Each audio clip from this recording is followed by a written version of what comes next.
The Health Direct Symptom Checker is an online tool designed to assist individuals in assessing their symptoms and determining appropriate healthcare actions. This resource will be integrated into our health education program to empower students with critical health literacy skills, enabling them to make informed decisions about their well-being. The Symptom Checker aligns with the following ACHE focus areas. For Year 7 to 8, investigate and apply strategies to enhance their own and others' health, safety and well-being. Years 9 to 10, propose and evaluate interventions to improve health outcomes.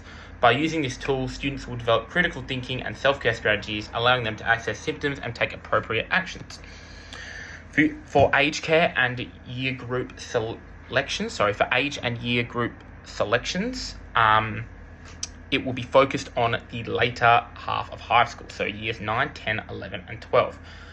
It can still be taught, and I will provide examples in a second of what in the primary school years, probably years 6 and 7, and 8 and 9 in high school, but mainly your more flexibility for lessons will be in years 9, 10, 11 and 12 due to the websites has quite full-on health conditions and can have inappropriate words. Students probably need a level of maturity to kind of navigate through, and probably a good level of health education.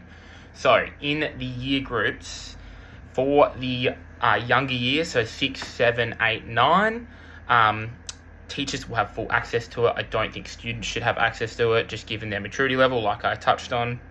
A teacher should display the symptom checker in the back.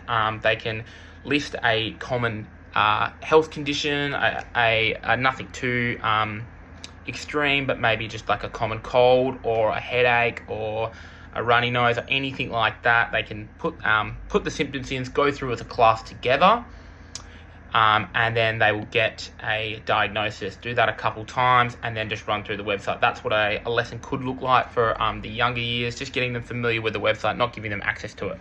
In the high school years, later half of high school, students have a little bit more freedom, should have a little bit more freedom, and a teacher might explain the website just like they did in the primary school, and then let students roam the website, maybe give students a health condition to look up and write symptoms down, and then students can use those symptoms that they found on that health condition they're looking up. So example, concussion, I would look up what are some concussion symptoms, use creditable resources, find that dizziness is one, tiredness, headaches. These are all symptoms. Enter them into the symptom checker, get the diagnosis of concussion, reaffirming that I've done the assignment correctly, or I've done the symptom checker correctly. Another lesson, or a more creative way to do this, is a role play. So one teacher can be a student, one teacher can be a patient, one student can be a patient, and one student can be a doctor.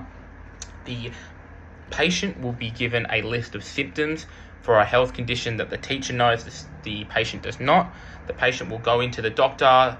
The doctor will be sitting there with his laptop and symptom checker open. The patient will act out, or could say these, or could act out the symptoms. The doctor will type these symptoms into the symptom checker and give the patient a diagnosis.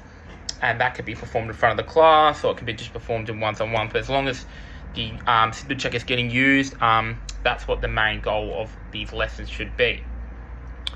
For supporting data and evidence, I've focused on how young Australians get their health information. So particularly young Australians get all their health information from online sources. So a study from the Australian Institute in Welfare found that Year 10 and 12 students used online sources at a 79% rate as their main source. The other sources were school counsellors, school nurses and youth workers. So as you can see, young males and females are using online sources as their primary health education resource and how they get information. So teaching the students to use this website is such a great way in educating students on symptoms, and can provide more of an interactive and fun way to do it.